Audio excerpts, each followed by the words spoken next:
Olá pessoal, Pedro aqui novamente. Hoje o assunto é um assunto um pouco mais técnico e direcionado para quem é da área da psicologia. Gente, hoje eu vou falar sobre as 7 resoluções do Conselho Federal de Psicologia mais importantes, na minha concepção, para quem é da área. Veja, entender sobre resoluções do CFP é uma questão um tanto burocrática. É uma questão um tanto chata para muitas pessoas. Algumas pessoas acham chatas porque elas querem muito mais a prática. Elas querem poder estar no consultório atendendo, elas querem poder estar numa empresa, poder estar aplicando um teste. Elas não querem estar aprendendo sobre legislação, sobre regulamentação. Só que é importante demais a gente ter o conhecimento sobre as resoluções do CFP, porque muitas vezes isso nos torna profissionais melhores. Eu achava que entender sobre resolução era algo muito burocrático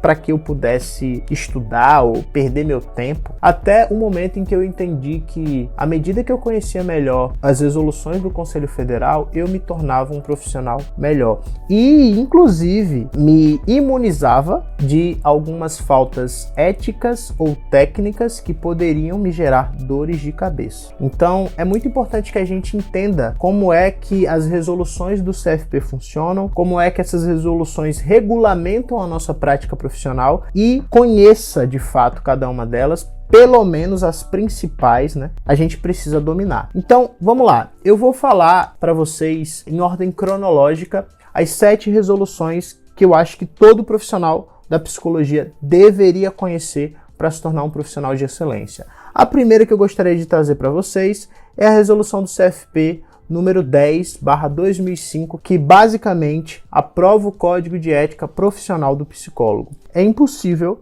você estudar psicologia ou você se formar em psicologia e não conhecer o Código de Ética. Por quê? Porque basicamente o Código de Ética ele vai determinar aquilo que você pode e aquilo que você não pode fazer no exercício da profissão de psicologia. E aí, essa resolução ela é muito importante porque basicamente ela quem traz o código de ética, né? Ela quem aprova o código de ética profissional do psicólogo.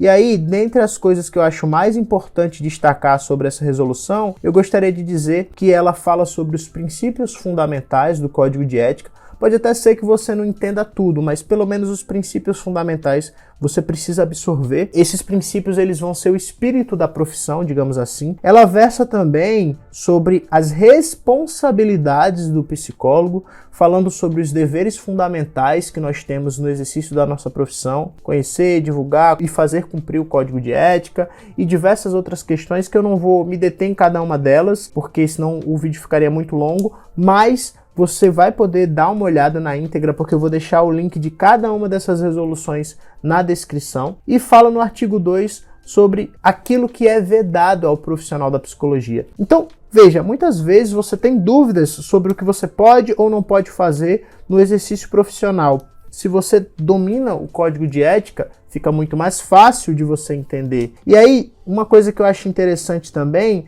é que lá no final da resolução é dito sobre as possíveis punições que um psicólogo pode receber se ele for denunciado por falta ética. E aí as transgressões dos preceitos do Código de Ética constituem infração disciplinar, com a aplicação das seguintes penalidades na forma dos dispositivos legais ou regimentais: advertência, multa, censura pública, suspensão do exercício profissional por até 30 dias e, por último, cassação do exercício profissional. Ou seja, existem algumas faltas éticas que podem sim levar à cassação de um profissional da psicologia. Percebe por que é importante você ler, conhecer e dominar o código de ética? Porque, a depender do que você faça, você pode ser impossibilitado de exercer o seu trabalho. Então é muito importante que você domine essa resolução, tá? A segunda resolução que eu queria trazer para vocês é a resolução número 11, de 11 de maio de 2018, ou seja, 11/2018, que regulamenta a prestação de serviços psicológicos realizados por meios de tecnologias da informação e da comunicação e revoga a resolução do CFP 11/2012. Existia já uma regulamentação prévia do Conselho Federal de Psicologia sobre os atendimentos virtuais. porém era uma resolução criada em 2012 com algumas brechas, de forma muito introdutória, né? Ainda era algo muito arcaico, até porque, lembremos, há 10, 11 anos atrás, nós não tínhamos as possibilidades tecnológicas para fornecer atendimento psicológico online como nós temos hoje. Então era algo muito mais arcaico. Essa resolução, ela revoga a resolução anterior, e o que eu acho legal nessa resolução é que ela traz algumas considerações importantes e principalmente traz alguns artigos que vão regular basicamente a prestação de serviços psicológicos. Muitos profissionais não estão atentos a isso, mas existem algumas regras que precisam ser seguidas para a prestação de atendimento online e virtual. Então, se você tem interesse em ser um profissional da psicologia que atende de forma remota, que atende de forma online, você precisa conhecer essa resolução. Por isso que eu considero essa resolução tão importante. Resolução 11/2018. A terceira resolução que eu gostaria de trazer para vocês é a resolução número 6 de 29 de março de 2019, ou seja, a resolução 6/2019, que institui regras para a elaboração de documentos escritos produzidos pela psicóloga ou psicólogo no exercício profissional e revoga várias resoluções, 1596, 7 de 2003 e 4 de 2019. Essa resolução é extremamente importante porque, independente do nosso campo de atuação dentro da psicologia, nós precisamos fornecer alguns documentos psicológicos, tais como atestado, declaração, laudo, relatórios e também pareceres. Como é que você vai elaborar os documentos oriundos da sua prática profissional se você não entende como esses documentos devem ser feitos e qual é a funcionalidade de cada um deles? Não faz sentido. Então, essa resolução, que é uma das maiores resoluções do Conselho, fala justamente sobre isso. Ela basicamente diz o que é um documento psicológico, ela diz como os documentos devem ser feitos, né? Quais são os limites éticos e legais e técnicos que esses documentos precisam ter. Então ela fala sobre cada um desses documentos. É uma resolução muito importante que você domine. E ela traz um elemento de novidade também, porque ela fala sobre o relatório multiprofissional, que era um tipo de documento que as resoluções anteriores não tinham. Esse relatório multiprofissional é muito importante porque ele diz respeito à prática profissional compartilhada com profissionais de outras áreas. Então, como é que você deve registrar o conteúdo do atendimento psicológico que foi realizado quando esse documento ele é elaborado com outros profissionais da psicologia ou de outras áreas? O relatório multiprofissional, ele te diz como fazer isso. É uma resolução fundamental que nos ajuda demais, porque muitas vezes o paciente, ele quer saber se você pode dar ou não um atestado para ele, ele quer ser avaliado, ele quer saber, por exemplo, o QI dele, ou ele quer saber se ele tem ou não um transtorno de déficit de atenção e hiperatividade, ou um transtorno do espectro autista, e aí você precisa fazer um laudo. Como é que você faz? A resolução do CFP indica como. Seguindo, a próxima resolução que eu queria trazer para vocês é a resolução número 13 de 2022, que dispõe sobre diretrizes e deveres para o exercício da psicoterapia por psicóloga e psicólogo. Veja bem, fazer psicoterapia não é algo restrito para profissionais da psicologia. Muita gente não sabe disso, mas uma pessoa que faz um curso de formação numa determinada abordagem terapêutica, ela pode fazer psicoterapia, ela só não pode se autodenominar como psicólogo ou psicóloga, mas ela pode fornecer esse serviço. Mas, se você é psicólogo ou psicóloga e fornece a psicoterapia, você precisa dominar essa resolução, porque existe uma série de parâmetros éticos e legais que você precisa cumprir. Então, é uma resolução que eu vejo como sendo muito importante, porque a maioria dos profissionais, ou pelo menos uma grande parte deles, trabalha ou vai trabalhar com psicoterapia em algum momento. Então, vale a pena você entender. Aqui traz questões sobre sigilo, aqui traz questões sobre atendimento que é prestado à criança e à adolescente, enfim. É uma resolução muito importante também, porque dá algumas disposições extremamente úteis e funcionais para quem trabalha com psicoterapia. A próxima resolução que eu queria trazer para vocês é a resolução número 23 de 2022, que institui condições para concessão e registro de psicóloga e psicólogos especialistas, reconhece as especialidades da psicologia e revoga outras resoluções, tais como as resoluções 13 de 2007, 5 de 2016 e 18 de 2019, tá?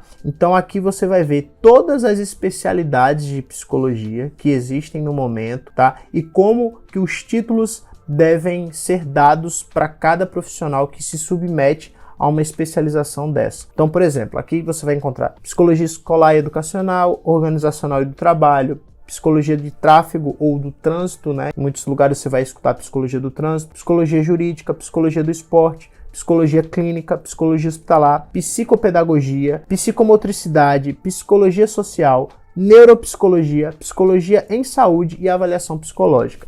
Essas são as 13 especialidades que nós temos atualmente pelo Conselho Federal de Psicologia, e nessa resolução você vê como é que cada um desses profissionais trabalha e como você pode obter cada um desses títulos, beleza? A sexta resolução que eu queria trazer para vocês é a resolução número 31 de 2022, que estabelece diretrizes para a realização da avaliação psicológica no exercício profissional da psicologia e regulamenta o sistema de avaliação de testes psicológicos, SATEPSI, e revoga a antiga resolução número 9/2018. Veja, a avaliação psicológica é um processo que permeia basicamente todas as áreas da psicologia. Você precisa muitas vezes aplicar testes, aplicar uma bateria de exames psicológicos, questionários, etc. E existe um site que é o SATEPSI, né? O Sistema de Avaliação de Testes Psicológicos, que diz quais são os testes que são validados para o contexto brasileiro, quais são os testes que você pode estar usando na sua prática profissional e fazendo uma distinção dos testes que podem ser utilizados para inúmeros profissionais e os testes que são restritos aos profissionais da psicologia. Essa resolução também é muito importante porque a avaliação psicológica é um processo muito sério que inclusive pode determinar o desfecho de alguns casos jurídicos, de alguns casos criminais, e é muito importante que você siga os passos para a elaboração de testes e também para a avaliação propriamente, beleza? Então conheçam essa resolução, principalmente se você quiser trabalhar com avaliação psicológica. Por último, a mais recente das resoluções que eu queria trazer para vocês é também uma resolução que gerou bastante polêmica recentemente, que é a Resolução 7 de 2023, soltada no último dia 6 de abril, né, que fala sobre as normas para o exercício profissional em relação ao caráter laico da prática psicológica. Essa resolução gerou muito burburinho porque muitas pessoas entenderam que a resolução dizia que profissionais da psicologia não poderiam professar uma fé. E não é isso que a resolução fala. Pode ter certeza absoluta. Aliás, leia você mesmo e veja se é sobre isso que a resolução fala.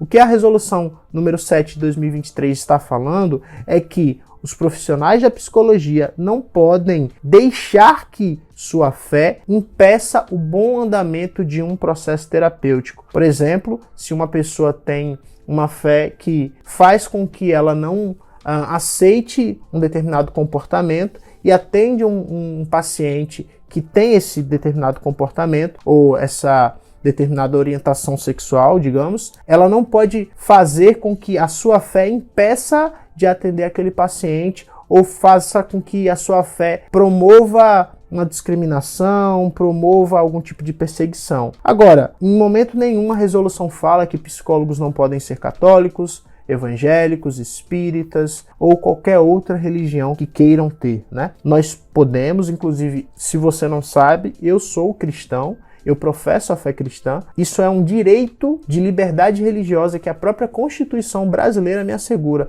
Então é totalmente ilógico um conselho de classe ir contra a Constituição se ele tem que estar debaixo da Constituição. Então não se preocupe, você pode ter a fé que você quiser e ainda assim ser um profissional da psicologia. O que não pode acontecer é você utilizar da sua fé para subjugar ou para diminuir qualquer pessoa que seja. Eu acredito que nem mesmo o cristianismo defende isso. É algo que eu achei interessante, né? É algo que eu achei que é condizente com aquilo que eu acredito como sendo liberdade religiosa e liberdade de expressão, e vale a pena você conhecer também essa resolução. Mais uma vez, conhecer as resoluções feitas pelo Conselho Federal de Psicologia que é um conselho de classe que basicamente normatiza, que legisla, né, sobre a nossa profissão, é muito importante para que você se torne um profissional cada vez mais excelente. Espero que vocês tenham gostado desse vídeo. Comenta aí nos comentários se eu deixei de falar sobre uma resolução importante, na sua opinião, e a gente se vê no próximo vídeo. Tchau, tchau.